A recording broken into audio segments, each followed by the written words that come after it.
Are you struggling for consistency in your sim racing? Does your iRating look like a roller coaster? If so, we have good news for you. The way to get more consistent is to first understand what you're doing differently than the professionals. And VRS is the answer. With our competitive subscription, you will have the telemetry, setups, tutorials, and everything else you need to fully analyze your driving. Our data packs and the ability to compare your driving with the best in the world will show you exactly where to adjust your inputs, change your driving line, and shave seconds off of your lap times. And our powerful and precise Direct Force Pro wheelbase and precision pedals are being used by some of the world's best drivers. All these champions agree that VRS hardware is not just the best on the market, it's also priced well below the competition. So if you're looking to upgrade to direct drive and the best pedals in sim racing, VRS is your answer. If you want to get better, get faster, and make it happen sooner rather than later, you owe it to yourself to find out why so many people are switching to VRS. You'll be so glad that you did. Visit www.virtualracingschool.com and learn why the best use VRS.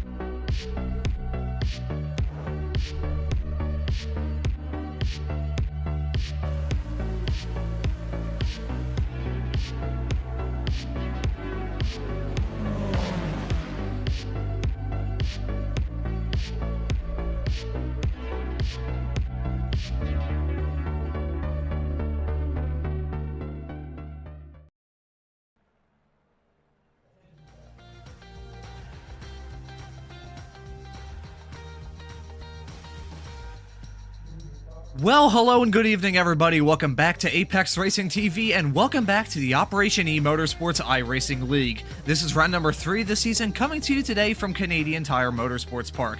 My name is Ron Mullins. Joining me in the commentary booth is Charles Bichelle, and in the virtual production hall we have Jonathan Grabowski. And now, Charles, we're heading north of the border for tonight's race, and despite this track's old-school nature, these newfangled race cars always put on some pretty good shows, regardless of what kind of track they're running at. Tonight, hopefully, is going to be no different. So, Charles, what are you expecting out of tonight's 45-minute long race? Well, you know, Ron, it's this is a fantastic track. I absolutely love this track. It takes forever to get used to this track and how you have to approach the way you drive it. But once you finally get into that zone, I mean, it's so much fun. It is a very, very challenging track. It's very tight. Lots of elevation changes because the passing is going to be at a premium tonight between these classes. So I'm looking forward to, we'll have a couple of incidents, I think, probably at the start. We usually do when we're doing multi-class here, just trying to get those cold tires heated up and get through the corners. But then the real fun is going to start when the LMPs come back around to work their way through the GT traffic.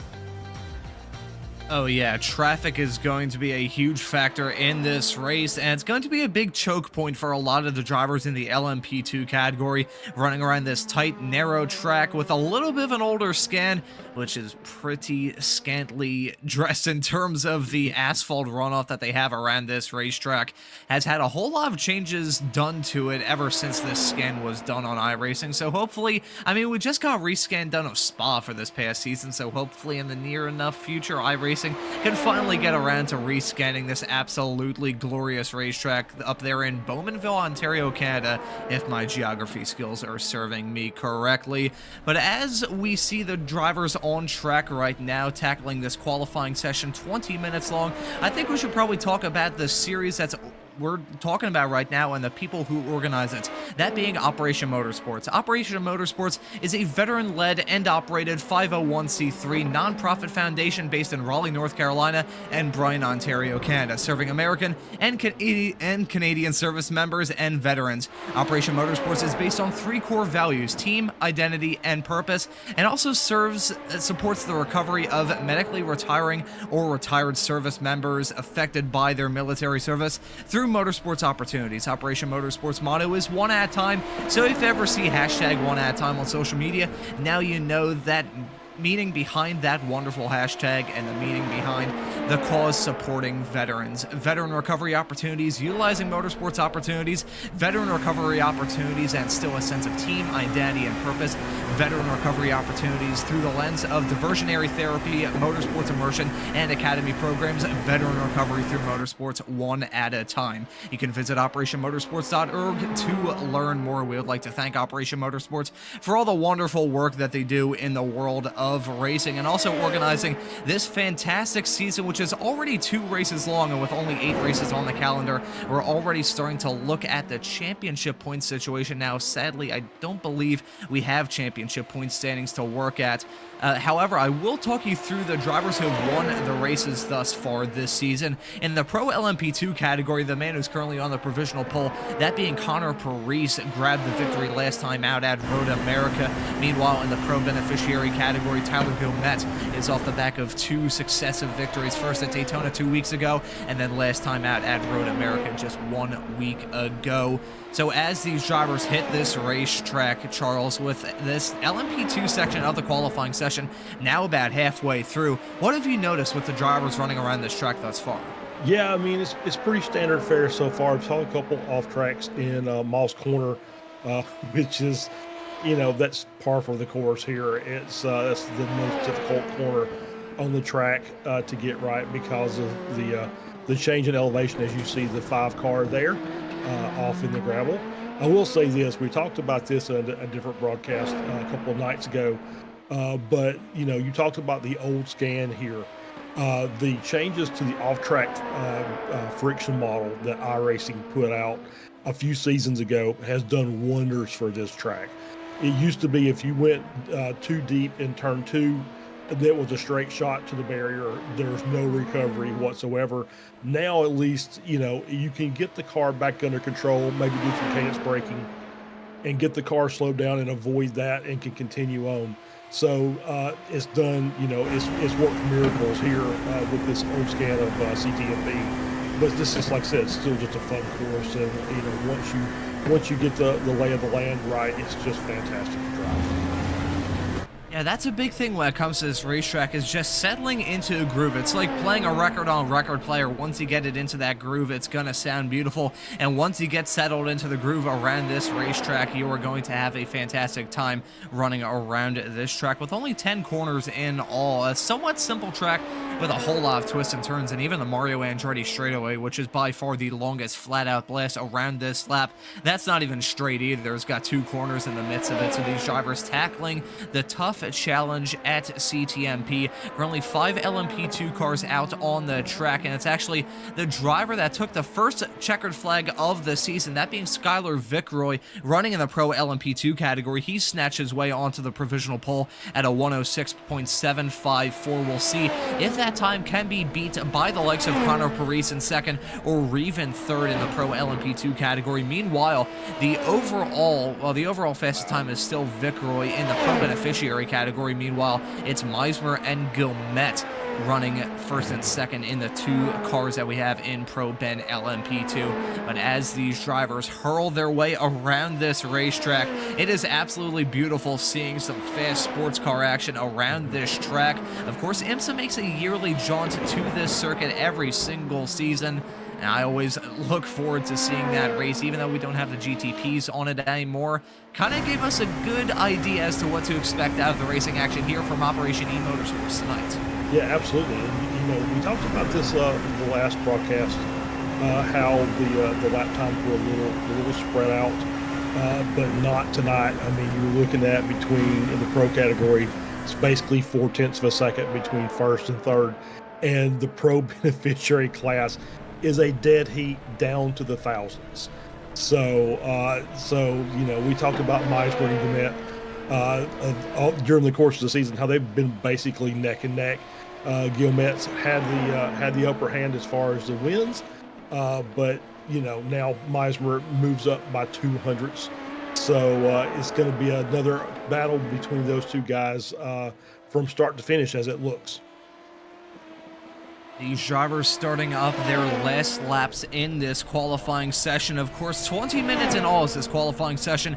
However, it's split in half with the 5 LMP2s taking to the track right now and the massive GT3 field that we have with the beneficiary and open categories soon to hit the track in just a couple of moments time. But with only 1 minute left on the clock for these LMP2s, it is crunch time, and you can see these drivers are pushing it to the limit, and then some. Gregory Meismer is putting together a good qualifying lap, as is Connor Parise. He runs his way around the final corner. It's not going to be an improvement. Actually, it is going to be an improvement. Our live timing screens were a little bit deceiving at first. He jumps up to provisional pole at a 106.6. We'll see if Skylar Vickroy is able to improve. Meanwhile, Gregory Meismer in the pro beneficiary category, he jumps up to provisional pole in that class at a 106.7, which is currently quicker than Vickroy running second in the pro LMP2 class. But as these drivers set their final lap times, they are destined for a trip back to pit lane to bring their qualifying session to a close. That was a terrific lap from Parise in the dying stages of this qualifying session,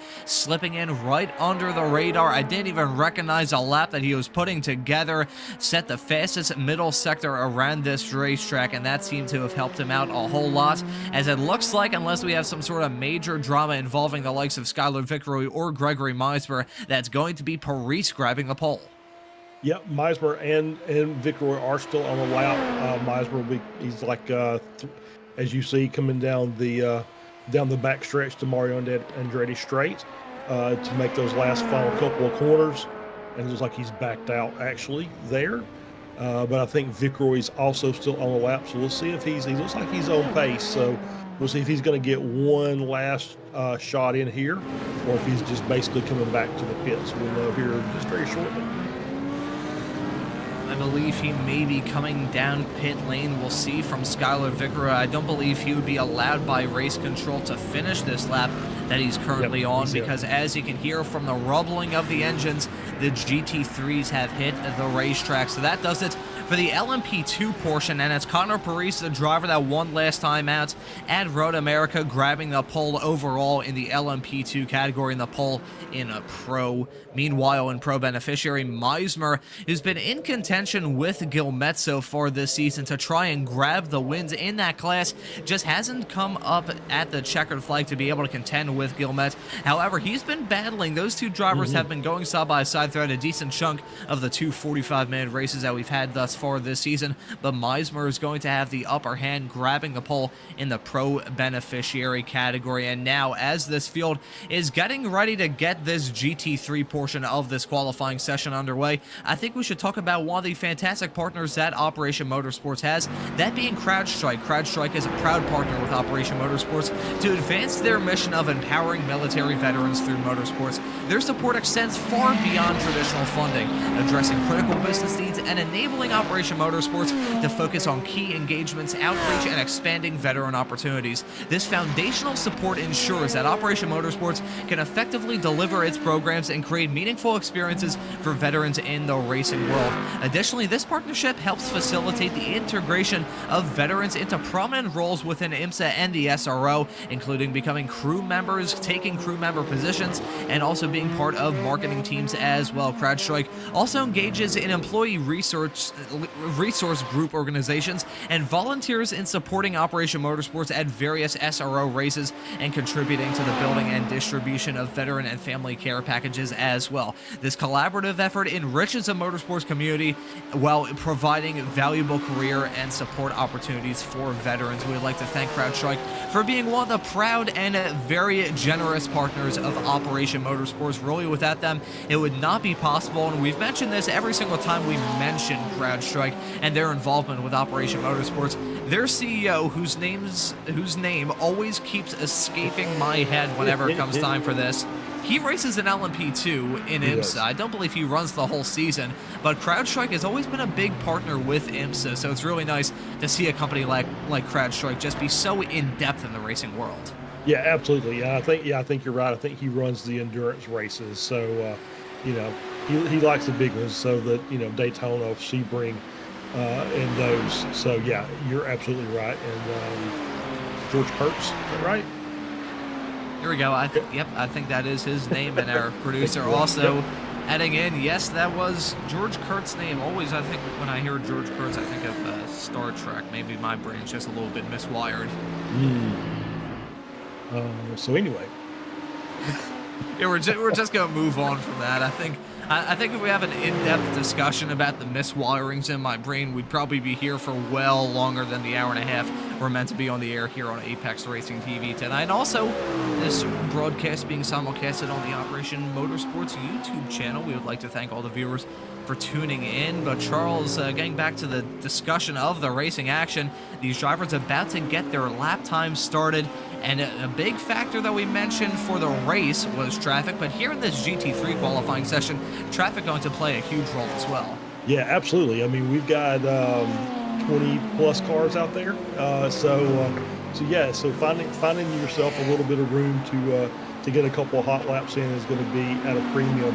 I was watching a lot in practices because we talked about Corby just dominating the so far this season in the open category, and I think he's got a little competition tonight. Tyler Beeman has had a really good lap. He's only a 10th off, and the actual racing was actually pretty tight, or at least in practice. The lap times were pretty close. I think there were probably 5 or 6 cars within 3 or 4 tenths. So it'll be interesting to see if anybody can give all a challenge tonight. And then, of course, we've got Bell over in the beneficiary class, with a 3/10 gap over Mateo, but I think that'll be tightened up as well before we get done with qualifying. Right now, these drivers starting to get their first lap times on the board. It's still all at the front and open GT3 in front of Beamon and Schuring rounding at your top 3 in that class at the moment. Meanwhile, in the beneficiary GT3 class is currently this man Bell at the front with a 1 minute 17.769 in that BMW. Will it be an improvement this time by to extend on that nearly 0.3 of a second gap to himself and Mateo in second is an improvement? Yes, it is, and that's a big improvement as well. Slashing that lap time by about 0.4 of a second around this racetrack, that is a huge gain. Yeah, it really is. That's a big lap. So that's 17. And Mateo has jumped to the front now with a 117.117. So he's got now a 1/10.5 over, or 2/10 over Bell. Yeah, these drivers starting to shave 10ths of seconds off their lap time. They're trying to figure out where the grip is around this racetrack. And one thing we may have to keep in mind is also tire wear, but I'll touch on that a little bit later on in this broadcast when it comes time for talking about the 45 minutes of racing action we have coming up for you after this qualifying session that we're in the midst of right now. The drivers are starting to heat up their tires and heat up their nerves. The racetrack's starting to heat up too, with ambient temperatures being around 69 degrees with the track temperature around 80 as well. So it may not be blistering hot. However, these drivers are definitely setting in some blisteringly quick lap times. Carney, who won last time out at Daytona, he jumps up to 6th in the beneficiary GT3 class, as it's still all at the front and open GT3, currently at a 115.710. These drivers starting to improve even more as Carney jumps his way up to 3rd. Yeah, he's having a good run so far. He's just been pipped down to 4th. But we've talked about the horses for courses, right? We've talked about how we've got so many different configurations of GT car that the tracks like Daytona favors that big front engine of the Mercedes. So it's not really surprising that some of these guys that are running like Beeman and Carney in the Porsches, this seems like a track for cars that are handle a little better, that are a little more nimble, like the Porsche or the Corvette, and maybe the Audi as well. So maybe that's not quite the BMW, Mercedes, and Ford Mustang. Probably on a little bit of a disadvantage on this type of track, where they just don't necessarily have that same type of agility that those smaller cars have. And they may have the horsepower, but they just don't have the turn in. And around this track with only 10 corners, those 10 corners are pretty darn important. So if you can't get around those with any sort of efficiency, you're going to be in for a world of hurt. But as this qualifying session is slowly drawing to a close with about a minute and a half left on the clock, it is still all at the front of Open GT3. this man has been absolutely dominant so far in the open category. He won the opening race of the season at Daytona, and he also won just 1 week ago at Road America. So Corby all looking to try and continue that streak and go for 3 for 3 to kick off this 8-race calendar that we have from the Operation eMotorsports Racing League. Beeman running in second at the moment, and he won the opening race of the season in GT3. I believe he was running in the beneficiary GT3 class at the time. So the driver running second at the moment in open GT3, switching his class affiliation, still running that Porsche and still running it up towards the front as he's second at the moment, following some more drivers in this open GT3 class. This is, I believe we're following Little at the moment in the Ford Mustang. So these Mustangs in the field. Always nice to see a wide variety of GT3 race cars, and that's a big thing with recent iRacing updates, doubly so since they recently added the McLaren, which I don't believe is actually racing with us this evening. Not a lot of drivers getting the opportunity to practice that car, but it's been nice to see the revitalization of the GT3 class in iRacing, having a whole bunch of new cars put into the... I nearly said the game, then I probably would have had a bunch of iRacing fans lynch me after that. Whole bunch of new cars added into the sim. There we go. Second tries the charm. Really nice to see a wide variety of manufacturer representation. I think that's a point proven in the beneficiary GT3 class with this man Matteo at a sick drift coming out of turn number 1, running in a BMW. A couple of BMWs in that top 8, a Ferrari, a Mustang, a Corvette, and a couple of Porsches in there as well. Really good to see a whole lot of manufacturer representation in that GT3 class, which is wrapping up their qualifying session now. Yeah, absolutely. Yeah, so the one car that I don't see, obviously the McLaren just came out. Unless you're really good at building setups, probably not something you want to switch to in the middle of a season. So I can understand people not wanting to jump into that 720S, although looks pretty good. Sounds pretty good. Had a couple of my team drivers driving it over the past week. Seem to like it. So we'll see if how popular it becomes. But no Lamborghini, strangely enough. And that's the one that I just thought about this. After the race last week, is we don't have any Lamborghinis represented in the field, and that's the only one of the current GT3 group that we don't have out here.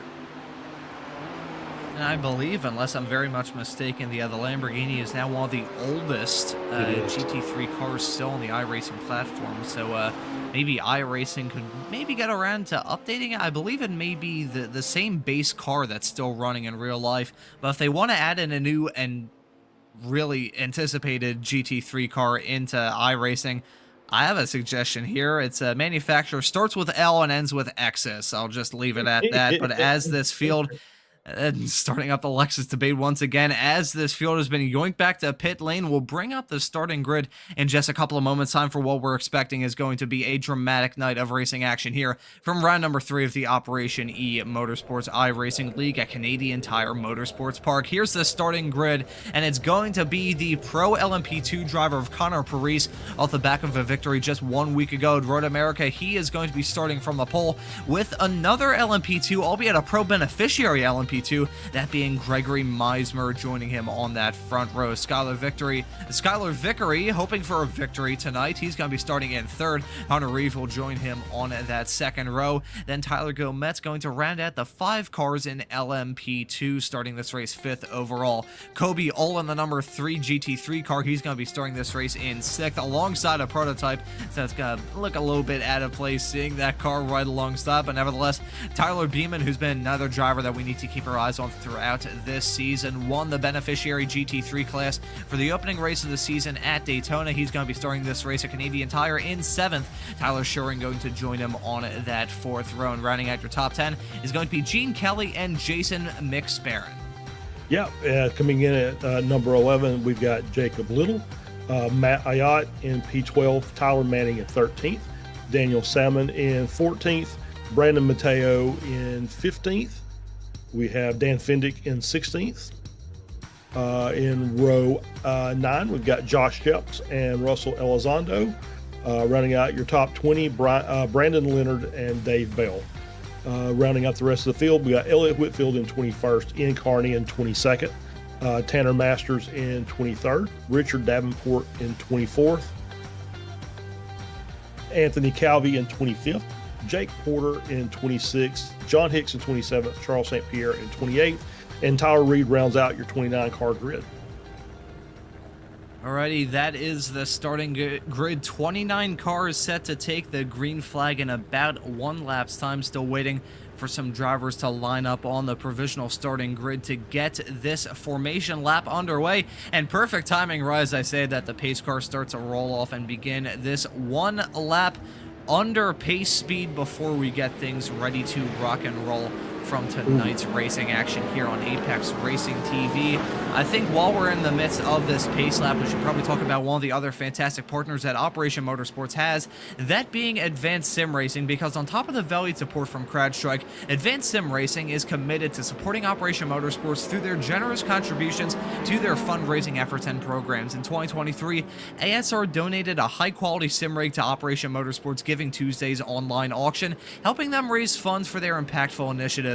Building on this commitment, ASR is pleased to contribute 2 additional sim rigs for the upcoming 2024 Giving Tuesday auction, further supporting Operation Motorsports' mission to provide veterans with exciting opportunities in the world of motorsports. Furthermore, Advanced Sim Racing has donated gift cards as prizes to the eMotorsports League, advancing their competitive experience and rewarding the participants in this series. Contributions which reflect there we go, second tries a charm. Contributions which reflect ASR's dedication to fostering engagement and growth within the eMotorsports community while supporting the valuable work of Operation Motorsports. We would like to thank Advanced Sim Racing, CrowdStrike, and Operation Motorsports for making the racing action that you're seeing tonight and these broadcasts possible, because without them, we won't be bracing for 45 minutes of racing action, have to worry about pit stops at a track which can usually act like a cheese grater on the tires. We've got a whole gaggle of GT3 cars for the 5 LMP2s to try and contend with. Charles, before we grab the green, just a couple of moments time, what do you think is the main thing you're keeping your attention on? Yeah, it's going to be the multi-class passing once the LMP2s come around to work their way through the GT3 field. It's going to be them being patient to pick the right time to make a pass. And for the GT3s, they just have to remember that, stay on the racing line, run your race, let the faster cars work their way around you, because the instant you move over to let somebody pass will be the instant that somebody's going to hit you in the rear end and send you to the wall. So, run your racing line, let the fast guys do the work, get around you, and it's going to be a much cleaner race. And I did see that Ty Schuring was disconnected from the server, so hopefully that's the only one that we'll have tonight. Well, fingers crossed we don't have any more connection issues. The green flag is out and the drivers are on their way. Looks like a pretty organized start in the LMP2 class. They're going to be careening their way down through clean corner of turn number 2 to begin this race. Meanwhile, I think we're also bracing for the GT3 starts in just a couple of moments' time. There's a green flag out in the GT3s. Those drivers are on their way, and much like the case in the LMP2 class, the GT3s making their way through turn number 1 and 2 at the moment. They all make it through clean. However, they're going to go off the track, hang through turn number 2. That's some rally action from Kelly and a big off for, I believe that may have been Manning. Oh, and that's another car going off the track. That is Leonard, I believe. Actually, no, that's Beeman. That's Beeman in the Porsche going off the track on the outskirts of turn number 2. Lots of drivers going off the track in the open and beneficiary GT3 categories. Meanwhile, this man, Corby, is starting to pull away. He already has a 2.5-second lead over a Yote in the Audi, a little bit farther back behind him, with Daniel Salmon running at the podium in the open GT3 category, and they're not even halfway through lap 1, but that was a big kerfuffle heading through turn number 2, and while the LMP2 start was clean, the GT3 start was absolute pandemonium. Yeah, it was a little crazy. We saw the Ferrari of, I believe it was Kelly that got wide through 2, was able to kind of catch it. We'll get the replay here. We'll see him coming down. We'll see Beeman coming down into turn 2. Yep, just too deep. Gets into the dirt, comes across, and here's the big one that luckily nobody else got collected there, as he basically jumped across the track when the tires were kind of gripped. and fortunately there was no other traffic involved. But that's the deal with the first lap here, is getting set in turn 2. The Porsches are kind of notorious on, especially on cold tires. The rear of the car just wants to come around. It just wants to lead. If you don't get your braking and your throttle application done correctly. And as we come back to live racing, we're back with the LMP2s. I gotta say, as much as Gene Kelly may be kicking himself after that mistake at the very beginning of the race, I feel like part of him has to be very happy that he rejoined the pack a little bit farther in the back, because if he was in the mid-pack at that very point in time, he would have gotten involved in that big bit of contact. Looking at that replay, I believe what happened was Beamon made contact. I believe it may have been with Jason McSparron, that's off track for Meismer in the Pro Beneficiary category. So Meismer, the driver that started this race on the front row and at the front of the Pro Beneficiary LMP2 class, he's just had a major moment heading through Quebec corner. That's turn number 3, and that has relegated him down to 5th overall, 5th of the LMP2 cars, and 2nd in the Pro Beneficiary category. But wrapping the bow around the storyline surrounding that drama at the very beginning of GT3, I believe what may have happened there was Jason McSparron got hit by Tyler Beamon and took a one-way trip into the outside tire barrier, which, let's face it, in iRacing, the tire barriers are made out of the matter of white dwarf stars, as that's a little bit of running wide action and a spin for Russell Elizondo. That's in the 101 Porsche. He's gone for a spin. This, I believe, is in the final few corners of the lap. He's now trying to get back turned around. I believe that may have been heading through turn number 10. I'm not entirely sure. Maybe gotta find a replay to see exactly what happened to the driver of the 101 car. I think this may have been heading through 2 and 3. Yeah, coming through 2 and 3. So far so good there. And maybe some contact from the Ferrari behind. Couldn't really tell from that angle. Might have been a punt, but once again, that's turn 2, especially for the Porsche, is just so tricky. So, and I know this from experience because I've tried to drive that Porsche around this track, and I'll stick with something else. Thank you very much. So yeah, you could just kind of see it, just kind of trying to work his way through and hold the throttle, and then the Ferrari just carrying too much speed, maybe makes contact in the back, or he loses on his own. Either one of those is possible.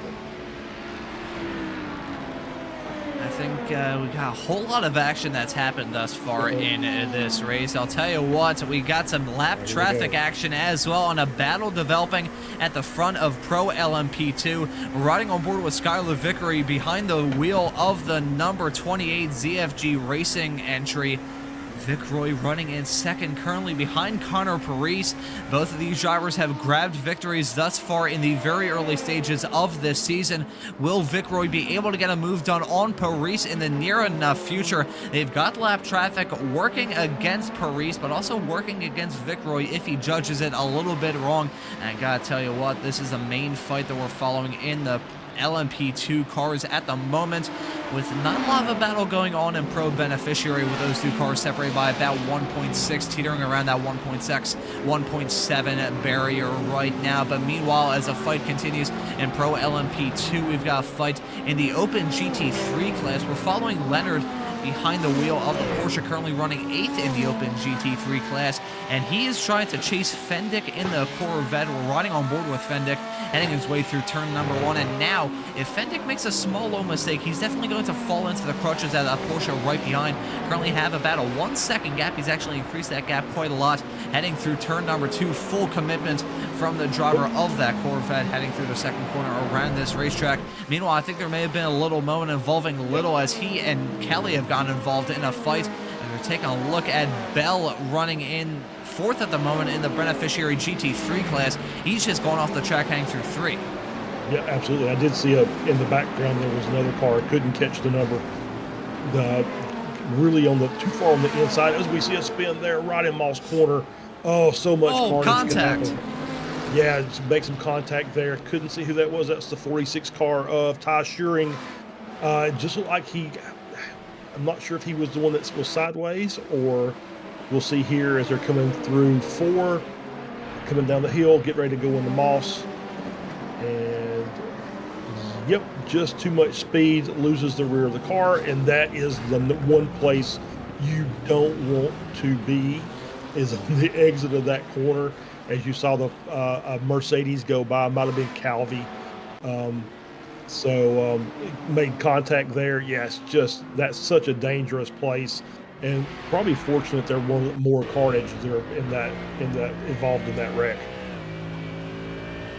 And we're riding on board with Calvi behind the wheel of that 4-wide Motorsports number 20 Mercedes, and you can see that schmozzle happening right in front. Oh, it's the BMW not really holding the brakes and rolling forward a little bit into the path of Calvi, who really had nowhere to go. That section is narrow enough as is. Even the runoff area is not very expansive around that racetrack. But, that is so tough for all the drivers involved in that incident, especially considering that's coming less than 10 minutes into a 45-minute long race. Yeah, absolutely. And this is every instinct you have as a driver is, I'm sideways, I need to move so I don't get run over. And generally what happens is you move and get ran over. As we saw right there, is you just have to be, once you make that mistake or you have an incident and you're sideways on the track, you just kind of have to let the traffic clear out before you start trying to make any movements around. And if you get contacts made, not really your fault at that point. You've done everything you can to make sure that there's a lane for cars to get around you, and you're not trying to become a moving chicane in the middle of that corner. And there's many scenarios in which you can have a sketchy call dealing with traffic, or even just dealing with cars in your own class. We've already seen that thus far with that schmozzle heading through Moss, and we've already seen a run of the cars through lap traffic. And I'll tell you what, throughout that, the gap between Paris and Vickery hasn't really decreased, as Bell has gone off the track yet again. That is another spin through turn number 3. So for the driver who started this race, he's gone off the track yet again. The BMW has had a torrid time of things thus far. Dave Bell behind the wheel of that 313 car in the beneficiary class ran wide heading into coming out of turn number 2, and then a quick spin heading through 3. I'll be honest, folks, and say that I'm not really a GT3 racer. I've tried driving these cars around a whole different variety of racetracks. I've just never really been able to get the handle of them. I think Dave Bell probably trying to deal with the same issues that I have when it comes to the GT3 cars. These things are tough, even with the ABS and traction control that they have. It's just an entirely different beast of a race car. It really is, and they're iRacing's constantly making little changes to it. I think most recently was the tire modeling. Makes these tires a little, it takes you a little while to get used to it. But yeah, Bell just kind of struggled a little bit. And this is, once again, it's a very technical track. It doesn't look like much. There's only 9 corners, but it's very technical. And you can see that with some of the struggles these drivers are having just to get the car to just make a lap. Every corner has a challenge to it. And so, getting this track right for 45 minutes is very difficult. Yeah, I think of all the tracks that we're visiting so far this season, the tracks we've visited thus far and the ones that we're going to be visiting after this race meeting at CTMP tonight, this is probably the most challenging one. Just the track configuration itself lends itself to some drivers making some mistakes here and there. But even with that taken out of consideration, the lack of any sort of meaningful runoff area around this track makes it even more of a tricky spot for these drivers. There's no area of rest around this track at all. I've done some broadcasts around this racetrack in the past, and trust me, driver mistakes can be aplenty, and some drivers can occasionally get caught up in the red mist. I think we're seeing that get put on full display in the Pro LMP2 class. Paris and Vickery still covered by barely any air, and right behind them, you've got 2 more LMP2s. Tyler Gilmet, who's currently leading in the Pro Beneficiary class, and Hunter Reeve, who as it stands at the moment is 3rd in the Pro LMP2 category. And look at that, some bold stuff. These drivers, and we've seen this so far this season, we're going to see it again throughout this race, they start to play chicken when it comes to lap traffic. One driver goes for a bold and audacious move, then the driver behind has to respond, and that just snowballs out of control, and eventually you see a driver just go for a ridiculous dive bomb that may never work. But these drivers are pushing it to the absolute limit at this point. They don't see that there's a whole lot of time left to go. We only have 12 minutes on the clock of this 45-minute long race, but these drivers are treating it like we're coming to the checkered flag in a couple of moments' time. Yeah, absolutely. As an LMP2 driver, that's really what you have to do. Is you have to be aggressive, but you have to know there's just some places here that you should not try and make a pass. Right? Is once you get too deep into the corner there at Moss, just let the GT get through there, and then you worry about them on the exit. So as you can see, these guys, you throw a blanket over them, they're completely, nose to tail. Meismer, has kind of got caught up a little bit in the traffic, so he's kind of dropped off a little bit. But so far, I mean, it's anybody's race at this point. Yeah, it is entirely up for debate as to who is going to walk away from this race with a checkered flag in any of the classes. As it stands at the moment, the driver that started this race from the pole, Paris, is still leading it in the Pro LMP2 category for now, at least, because he has got a whole lot of challenge right behind him. He's got Skylar Vickeroy and this man Tyler Gilmet, who are riding on board with right now. They may have gone a big checkup heading through 3, and now we're going to see some side-by-side action nearly going down the hill, heading their way through Moss right now. That was a near disaster between Gilmet leading in the Pro Ben GT LMG. Oh, wow, I can't even speak right now. Gilmet leading in the Pro Beneficiary LMP2 class nearly went for the dive of a lifetime, going side by side with Vickeroy in the downhill chute, careening their way into Moss. If he went for that move, I was fully expecting one of those cars to end up in the barriers broken in a million pieces. That would have been some bold stuff towards the end of this race, let alone towards the very beginning. But Skylar Vickeroy coming in for an early call to come down pit lane. And honestly, Charles, I kind of agree with this call, because he's seeing the chaos and the BS, for lack of a better term, go on around him, and he wants nothing to do with the madness around him. He's backing out early. He doesn't want anything to do with that chaos. He wants to run his own race and be there at the checkered flag more than anything else. At first blush, it feels like a really smart call to just come in, get out of that pack, and just go ahead and get your pit out of the way and just start running laps. The only thing that's going to hold him up is if he gets caught up in a GT battle like we're seeing here between Manning and Kelly, where you've got 3 or 4 cars that are just tied across the track, where it's going to be difficult for him to make a pass and lose some time in that way. But yeah, I think that was a pretty smart call. I have to agree with that. And we'll have to see how he exits out in reference to all of the GT3 traffic and exits out compared to his competitors. Currently 33 seconds back of the leader Paris in the Pro LMP2 category.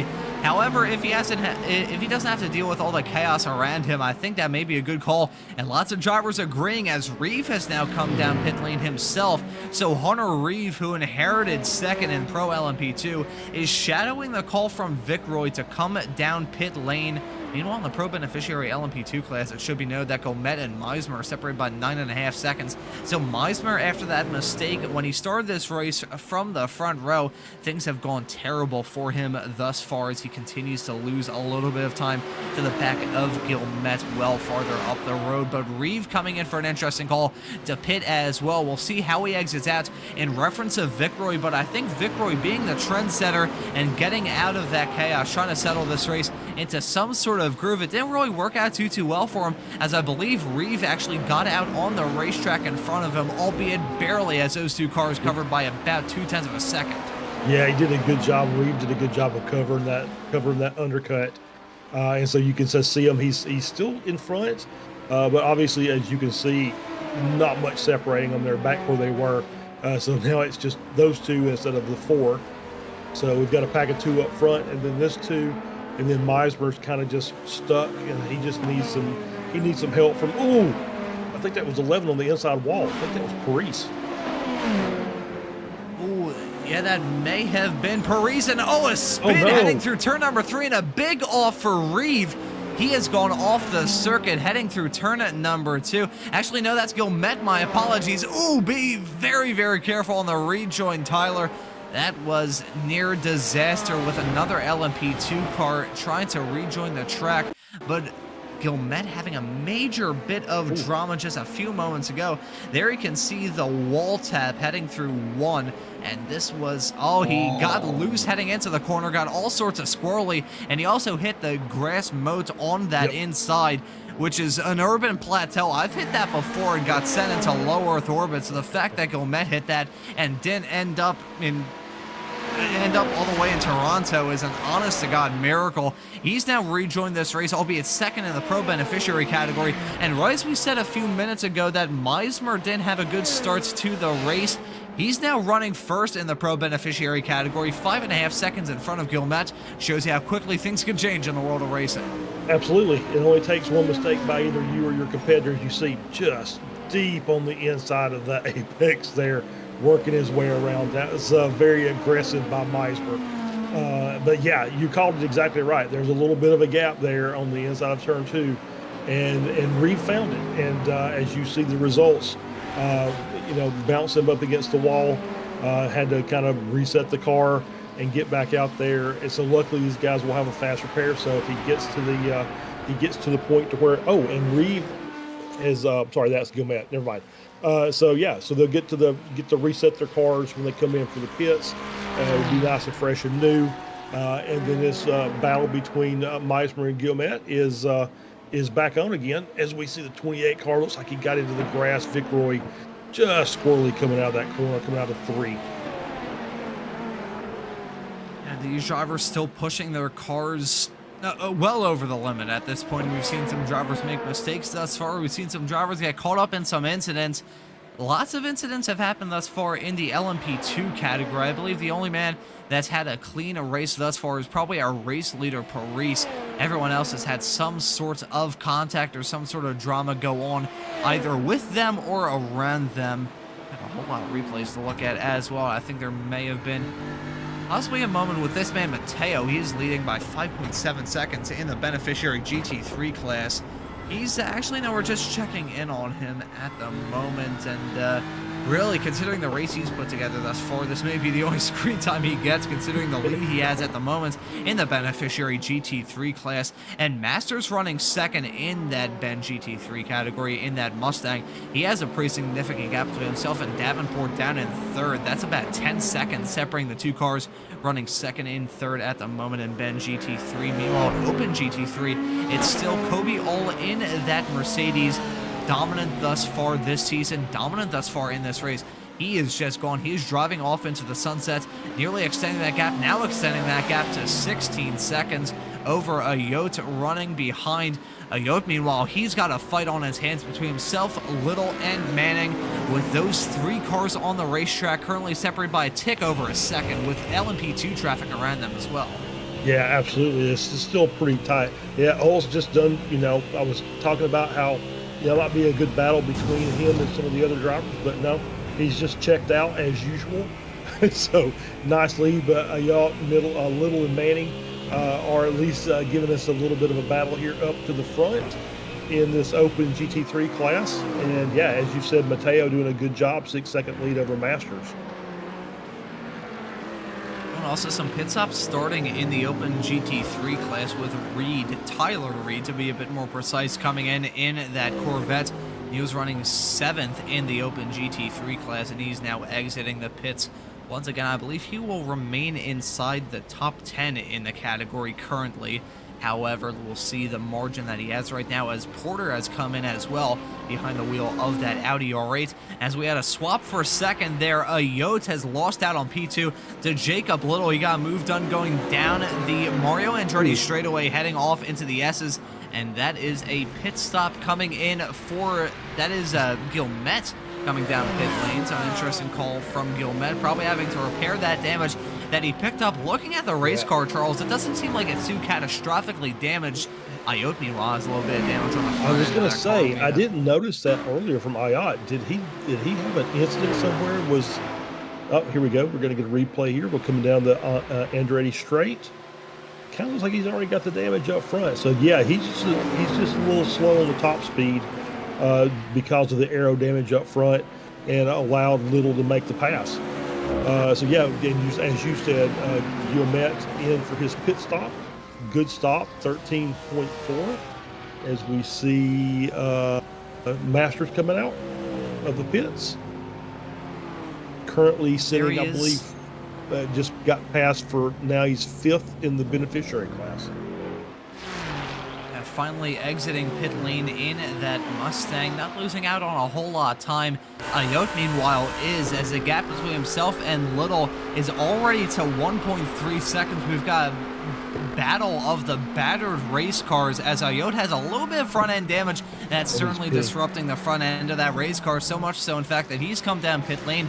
That's going to relinquish P3 in the open GT3 category to Manning, who's completely missing a front bumper. Chances are, I'm not even sure when Manning picked up that damage, but considering that that car has looked that way for the past few moments, that front bumper has probably already been sold on eBay. That was a big grass whack heading through turn number 2.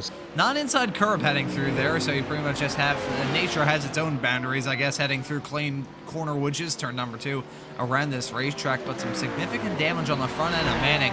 However, that hasn't slowed him down a lot from the looks of it. Still running in 3rd. However, this may slow him down a lot going off the track, heading through turn number 4. Clipped the grass and spun around. Thankfully for him, he goes off the racetrack. Let's be careful here on the rejoin. Tyler Manning will try and be as careful as he can. The Canadian in the number 13 car not having a whole lot of luck, and I think that may have been a bad commentator's jinx for me, because right as I was saying that he was still running a full song, just went off the track and went spinning like a ballerina heading downhill in 4.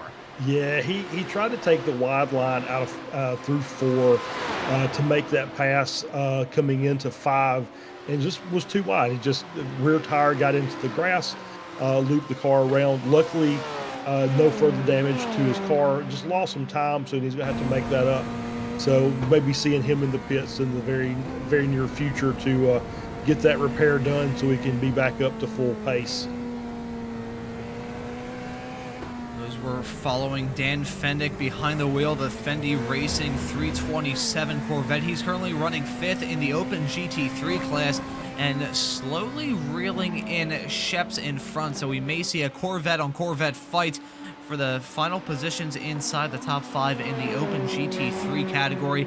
They're running effectively in no man's land at the moment, as Manning is 5 seconds farther up the road with Ayotte in that Audi 13 seconds back. We'll see how Ayotte can do now that he's come in for his one and only stop in this 45-minute long race. Slowly reeling in these two, so we'll have to see how things shake out once the rest of the front runners in the Open GT3 class decide to come in for their stop. Meanwhile, all still extending that gap at the front, now 19 coming up to 20 seconds in front of Jacob Little, running 2nd in class. Corby has been incredibly dominant thus far, and I think one of the most impressive drivers thus far this season as well, Charles. What do you think? Absolutely. I think he's been, we said it last week, he's kind of head and shoulders above the rest of the field. Just does a great job. Hasn't missed a step. Has handled the traffic really well, and yes, that's enabled him to get a huge lead over P2. Still going to try and extend that lead now to 21 seconds, all just in a completely different zip code at this point. I believe at the moment he is still the leader just generally of the GT3 cars, so this man has been incredibly fast thus far this season. Yes, he is the overall leader in the GT3 class, so he'd be on track to finish 6th at the moment, unless one of the LMP2 contenders has some sort of major drama between now and the end of this race, which is coming up in less than 20 minutes time. And this race is absolutely flown by. It's still Connor Parise leading this race overall in the Pro LMP2 category. That car has been on rails so far today. Looking to continue that streak still. Most of his competitors have already come in for their pit stops, though, so we'll see how things shake out once he decides to come in for the one and only pit stop in this 45-minute long race. With a 27-second gap between himself and P2 in class, it's looking pretty good for Parise to go 2 for 2. Yeah, it is. It looks like it might be his to lose. Just kind of looking at the gap between Meismer, who's leading the beneficiary LMP2 class, and Guillemette. It's going to be if Meismer has a similar stop to what Gomet did, it's going to be very tight between those two guys again for the remainder of the race. So that'll be something we'll have to keep an eye on once Meismer comes in for his pit stop. And that's a big thing that we've seen so far this season from the Pro Beneficiary LMP2 class, Charles, is these drivers, they tend to be well spread apart during the first half, but then when those pit stops start to come around, they either spread out or close right back up. It's been a case of, it's been a tale of two halves, really, when it comes to that Pro Beneficiary fight in most of the races we've had thus far this season. They're either close in the first half and spread apart towards the finish, or they're spread apart towards the start and close up towards the checkered flag. So we may see another case of deja vu in that Pro Beneficiary LMP2 category. It's been up and down as well for those two drivers, because Meismer running into some difficulties at the start, and then Guillemette having some big troubles of his own. It's been up and down in that Pro Beneficiary LMP2 category. So we're going to see if Guillemette can try and continue that clean streak of races thus far, or if Meismer may have his number here at CTMP. Yeah, we'll have to wait for that pit stop to find out. It's a nice battle that we had there on the screen with Schuring.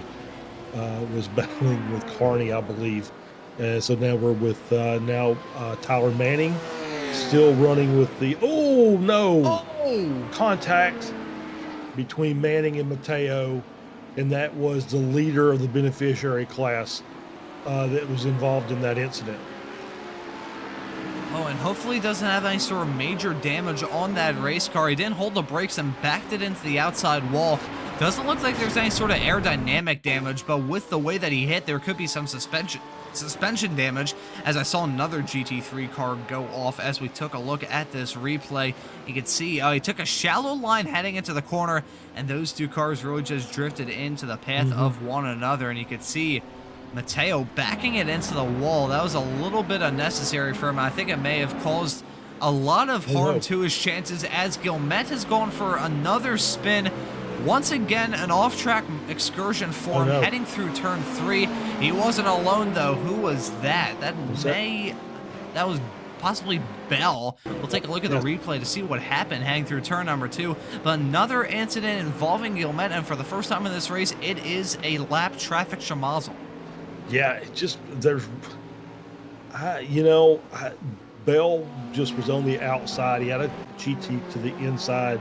Was just trying to kind of hold his line. I think maybe Guillemette will give that one to him, saying maybe a little too aggressive there, trying to come through that corner, because really didn't have anywhere to go. An unfortunate incident for all the drivers involved. Yeah, if you're on the outside there at turn 2, it's so difficult to hold that outside line. And I think Bell just maybe a little scared, maybe just tapped on the brakes a little bit, Guillemette, not expecting that at all, and contacts. So we'll say racing incident. We won't give any blame to anybody there. Yeah, honestly, I feel like that judgment is quite accurate from you there, Charles. I've done some officiating for some multi-class sports car racing action in the past that's also broadcasted here on Apex Racing TV every single week. But in an incident like that, if you can't really determine blame between one driver or another, if it's like, yeah, both drivers really contributed to the incident, that's a sort of incident where you kind of have to call it a racing deal. And unfortunate for both of the drivers involved that both of them, I believe, picked up damage, and with the aero sensitivity of these modern day sports cars, you really have your race ruined with a small little bit of aerodynamic damage, either the front, the back, or the sides of any of these race cars that are thundering around this track still, with less than 15 minutes on the clock now, Charles. Looking like this race is settling into a groove, but I'm curious, with another incident that we had heading through 2, that involving the at one point dominating leader in Ben GT3, that being Mateo. I'm curious if we'll see a fight in Ben GT3 between now and the checkered flag, but another dominant driver, that being Corby, has come down pit lane for his one and only stop. Yep, he's coming in, he's going to take his fuel and move on back out on the track. As we were watching a nice battle on the track, did see that Ayat has been in, has got his car repaired, As we see another spin there, I think that was a lap down car. I was looking at that earlier. That might have been Hicks, I believe, the 308, just on the inside of Moss Corner. Don't really see anything on the front of, yep, that's who it is. So I don't really see anything on the front of IOT's car, so say there was no contact. I don't see anything either on the front of his car or the back of Hicks. So we'll say that was just a spin on Hicks's part. As we get a replay here, we'll know for sure. So as we get this coming down through 4, lining up for Moss Corner. Yep, just loops it around. Just too much speed coming through there. It's pretty standard. And yep, so gets it cleared back, misses the wall, rejoins safely, and so we continue racing. Yeah, that was a very apropos way to describe that incident, Charles, breaking up the thesaurus on this broadcast tonight with the use of the term apropos. But that was a pretty accurate way to describe that, because Moss Corner is just so challenging in all sorts of race cars, because you've got this downhill blast heading into the corner. You're still turning as you're starting to scrub off speed and hit that brake pedal. Really tricky to try and keep that car going in a straight line through the braking zone. And then just the corners themselves are so tough, especially the second part of Moss, which is so hard to psych out, pretty much entirely blind. Elevation change, a bumpy track surface, no real runoff area to speak of. There's just so much stuff working against those drivers heading through that corner. That was just the first incident, well, not the first incident we've seen heading through that corner thus far this evening. Connor Parise is still dominant in this race right now, 21.9 seconds in front of Reeve. However, he hasn't come in for his pit stop yet, Charles, so I think that Parise may have a little bit of trouble on his hands when he decides to come in for the pits like he is now. Yeah, I think it was a good call. He was kind of stuck in a little bit of lap traffic there. Said, you know what? It's about that time. We're at the 33-minute mark. These cars will go a little bit further as far as time goes, because they're not on the throttle nearly as much at this track as they are at others. So they can those fuel stints can last a little bit longer, but I think he's pretty close to the end of what he's got left, and my guess is Meismer's probably going to be in either this lap or next also. And that pit stop has given the lead of the race to Reeve, and you can see Meismer trying to deal with the traffic. That, I believe, may have been Sheps that he just had to deal with heading through turn at number 3. Not exactly sure who that was. I know it was a Corvette for sure, and that was an incredible, I believe, yeah, looking through, yeah, you may, actually, I think that may have been possibly Tanner Masters, possibly. Maybe. Yeah, I know Reed has that kind of that silver paint scheme, but I don't know if he's the only one that does. Yep. That is Reed. I'm not sure that was the car involved in that. Either way, it was a very close call. I think it may have been Fendick, possibly, because I know them and Sheps had a battle not terribly long ago, as Meismer has come into the lead from the front of the Pro Beneficiary LMP2 category. He has a 50-second gap over himself and Tyler Gilmette, so we'll see if he's going to be exiting out with a very comfortable lead once again, or if some major source of drama is going to ruin his chances. Reeve is still out there on the racetrack. He's inherited the lead in the final 10 minutes. This is looking very good for Hunter Reeve at the moment. The driver who's yet to take a checkered flag thus far this season, going to try and do so here at Canadian Tire Motorsports Park. But knowing my luck, I just said that, and I probably just jinxed his chances. It's possible. So yeah, it's he's done a great job. He hasn't really made a mistake during the course of the race, and that's what's kind of earned him the race lead. And yeah, 9-second gap between Meismer and Gilmette. That last spin that Gilmette had really hurt him. So yeah, barring any major troubles, Meismer should get his first win on the season. Of course, we've still got about 9 minutes left in the race, so still, things can happen. Yeah, a lot of stuff can happen between now and the checkered flag. We've seen some stranger things so far this season.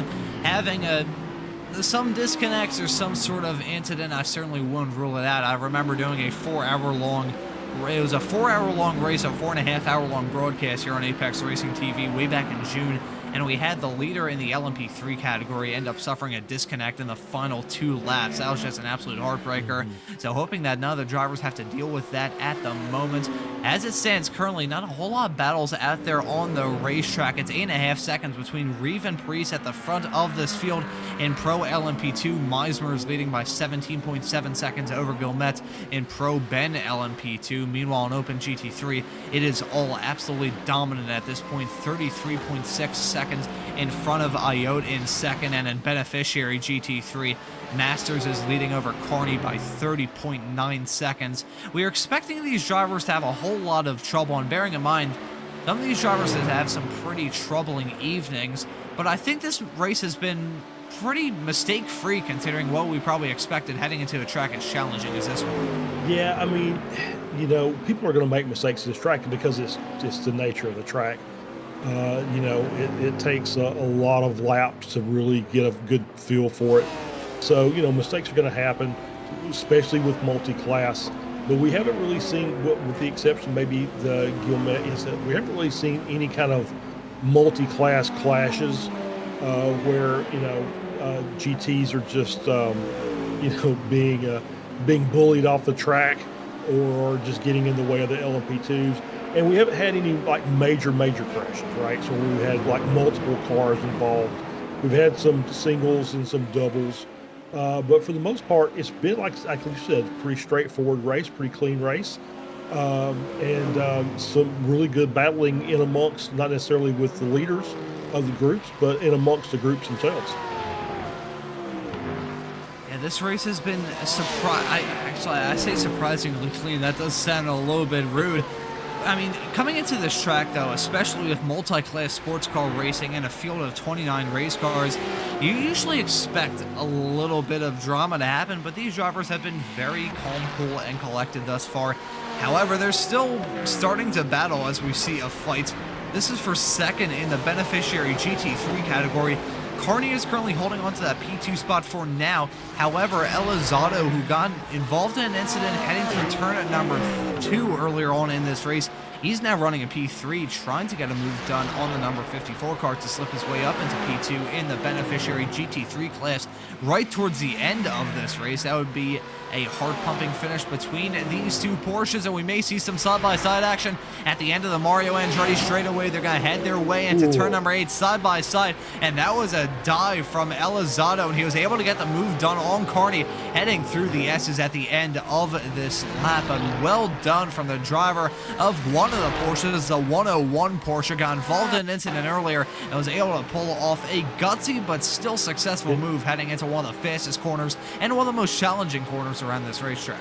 Yeah, gutsy is absolutely right, because I think if you're going to see here, he's going to jump that curb, the beginning of that curb, to keep that car tight on the apex. Well done, just to hang on to that car, because normally you get that Porsche, you know, with tires off the track, and that back end just says, you know what, no, we're not doing that again. So anyway, so well done by Elizondo to hang on to that car. It was a good pass, and was raced really well between him and Carney.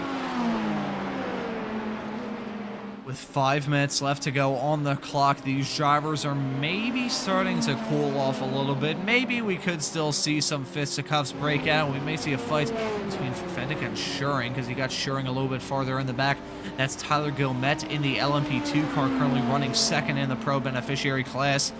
He's had a rough evening. That's the only way you could really describe it. The driver trying to go for 3 victories for 3 races thus far this season. That streak is going to end at 2 here at CTMP, as he had a rocky evening thus far. But we got a fight between Schuring and Fendick. Schuring with the move, heading into turn number 3. The successful move as well, getting past that Corvette, heading into one of the prime overtaking opportunities around this racetrack. That was a slick move, but nothing too fancy either. That was some textbook stuff from Schuring. Oh, that's a textbook mistake as well, heading into Moss, and that may cost him a spot. Well, it is. I think Fendick kind of backed out. It says, no, it's not worth that. So I think well done by Fendick to be cognizant of the fact that that Schuring was off the track in the gravel. and you see kind of held up just a little bit. But yeah, that's a great pass and then a classic mistake. It happens so frequently here at this track.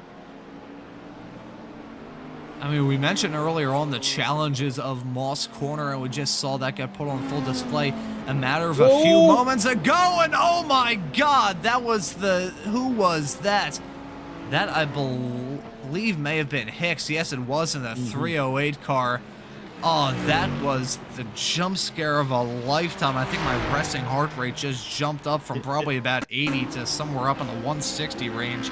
You can see him spun around coming out of the final corner, and in trying to get it turned around, he probably just gave Schuring a heart attack to end all heart attacks. Oh my god, and he knows it into the barrier as well. Yeah. There's honestly not much you can do trying to get it turned around at that section of the racetrack with a pit wall right there and pretty much no runoff area on the left-hand side of the racetrack if you're going in the right direction.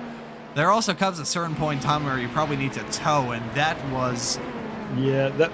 Ooh, boy, I'm glad I wasn't behind Schuring, because I think after this race, I'd probably need to change the pants. Yeah, I think you're right. I think Hicks, obviously was faced back into the corner, so he could see the traffic, and he said, "Oh, there's a gap there," and starts turning the car around. Then then Schuring comes around the corner. I think Hicks just gunned it to make sure he was off the track and out of the way, so he wasn't interfering with anybody else's race. And then wisely just tows once he comes over there and noses into the wall. Yeah, probably towing it before all that would have made everybody's heart rate a little bit lower, but still, no harm, no foul. Didn't cause any contact with anybody else, and that's one of those. It's another one of those. My guess is we didn't see the incident itself. My guess is inside curb just took a little too much of it, kicked him out to the outside, and just kind of looped the car around. That's pretty standard fare for that final corner.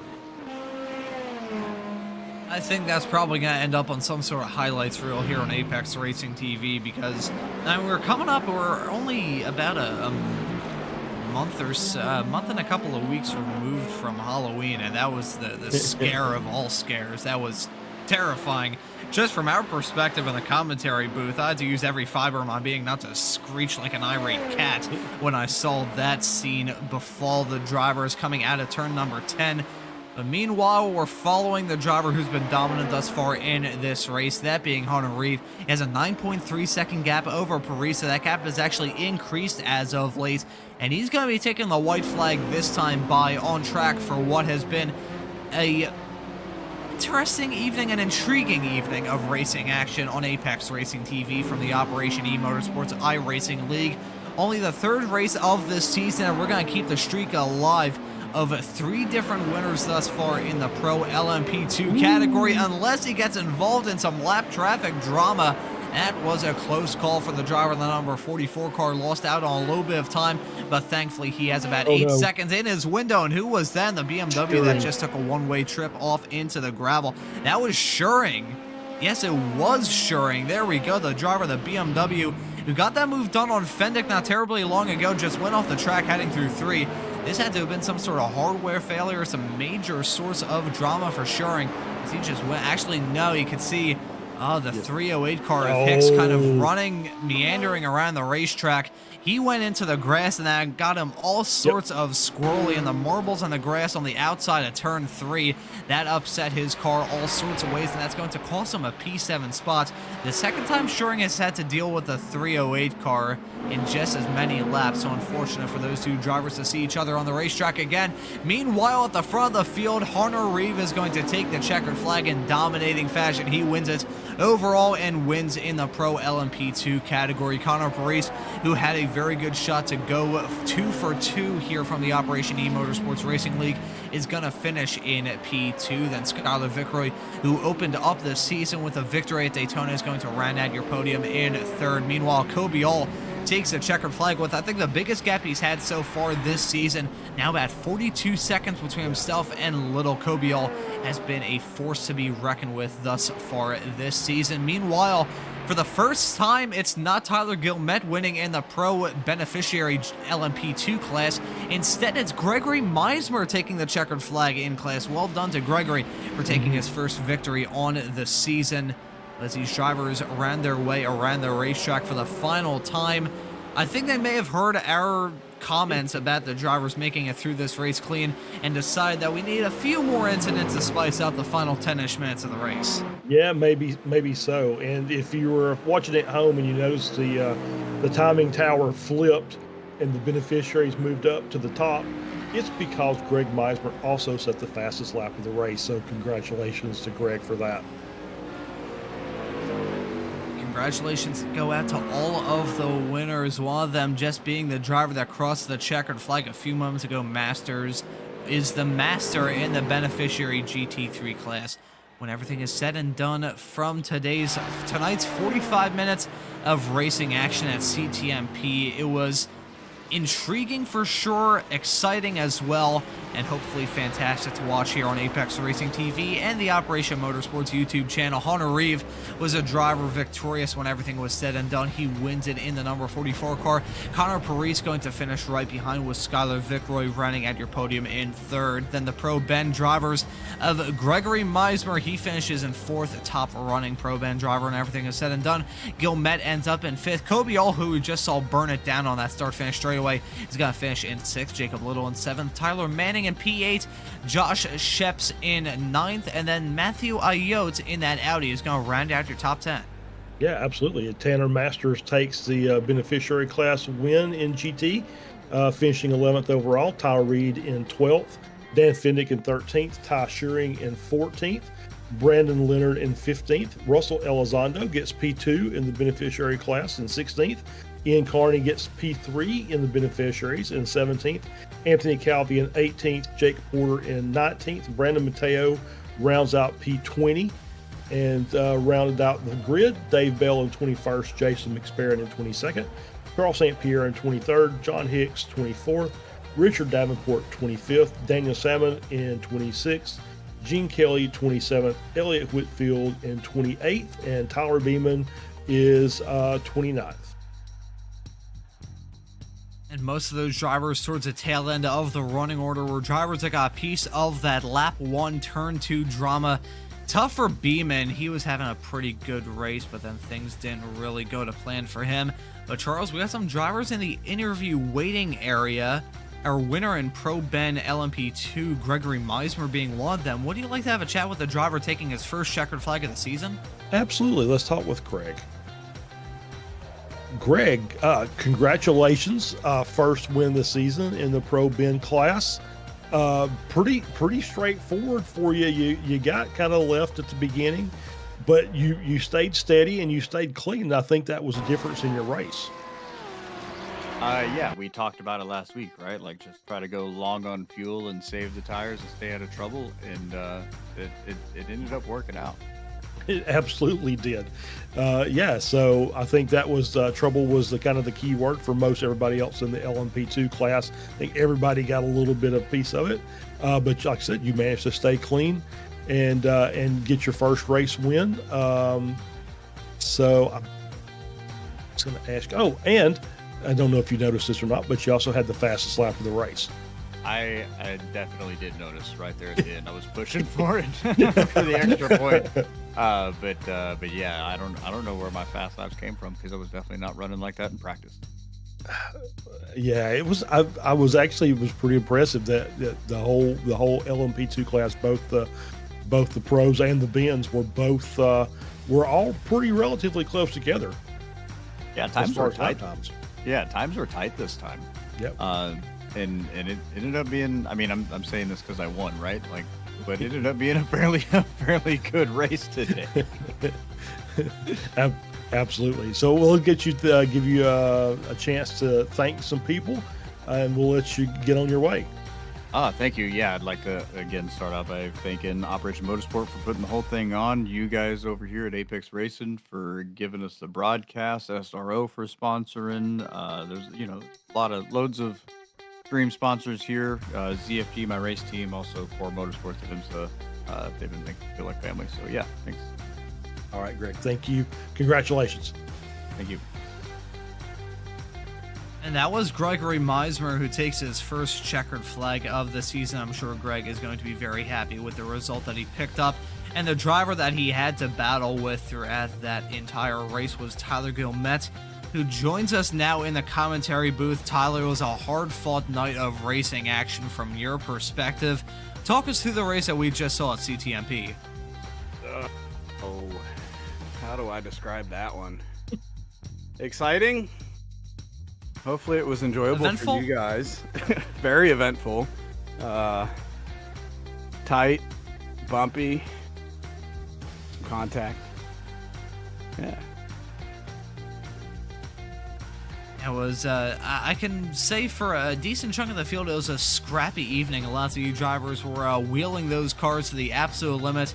And towards the very start, we saw a lot of drivers pushing these race cars to hell and back. It was, those first like 15 minutes were just absolutely insane. When the first runs through traffic started, it was just pure pandemonium all around the racetrack. Was there a little pressure between all you drivers in the LMP2 class just to go through the GT3 traffic as quickly as you could? Because it looked like y'all were just going for it. Oh yeah, I mean, it was like being at the bottom of the ocean. That's how much pressure there was to not lose distance to the other guys and cut through traffic safely. It was wild. That was a lot of fun. I think we had some good back and forth and spreading out and closing back up, and that was great. It was a pretty hard-fought night of racing action for a lot of the drivers, yourself included. Still got 2 victories on this season, and now we got a race coming up in 1 week's time, that being at Watkins Glen. So how do you fancy your chances there? You know, guys, I'm not going to jinx myself this week, and I'm not going to make a comment about how that race is going to go. Alrighty, fair enough. We can just say that there's going to be cars running around the racetrack for about 45 minutes there. We'll just leave it at that. Yeah, I do enjoy Watkins Glen, but as far as the results, we'll leave that to be seen next week. Alrighty, there you go, keeping the cards tight to your chest. Tyler Gilmet, thank you for joining us in the commentary booth. And now, before we let you go, is there anyone you want to give a thanks to or a shout out? Got to give a shout out to Operation Motorsport, and then I want to shout out my 2 drivers, Todd Coleman and Aaron Tielitz. They're over in Barcelona for the 12-hour this weekend, racing the McLaren GT3, so hopefully they have good luck out there. Well, that's a pretty good, pretty awesome story to just airdrop there right towards the end of the interview there. Wow, that's kind of thrown me for a loop a little bit there. But Tyler, thank you for joining us in the commentary booth. Pretty awesome thing to mention right at the end. And excited to see you back out on the racetrack at Watkins Glen 1 week's time. Thanks for joining us, man. Thank you, guys. Have a good night. And that was Tyler Gilmet, who I think may have had one of the most awesome shout-outs I've ever heard in my time broadcasting races here on Apex Racing TV. I don't think there's any more drivers waiting to have a chat with us at the moment, Charles. So I want to ask you the question that I just asked Tyler. Going to Watkins Glen in 1 week's time, bit of a similar track to the one we just had at CTMP, whole lot of twists and turns throughout it. How do you think that race is going to be? Well, I love Watkins. It's it's probably my favorite track. And I did look. It is the boot layout, so we have the inner loop / bus stop / nasty little chicane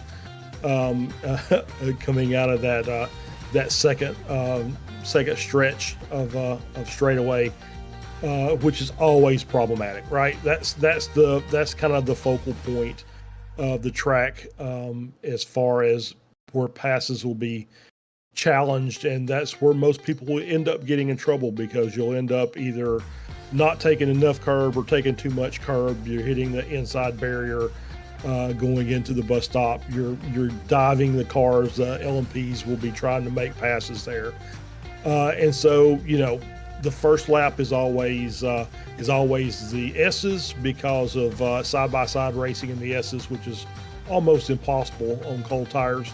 And then the bus stop, and then once we get spread out a little bit, it'll just be those lap traffic again, like we saw here tonight, is making those passes properly, and getting the car around the slower traffic. So it's going to be an interesting race. It always is.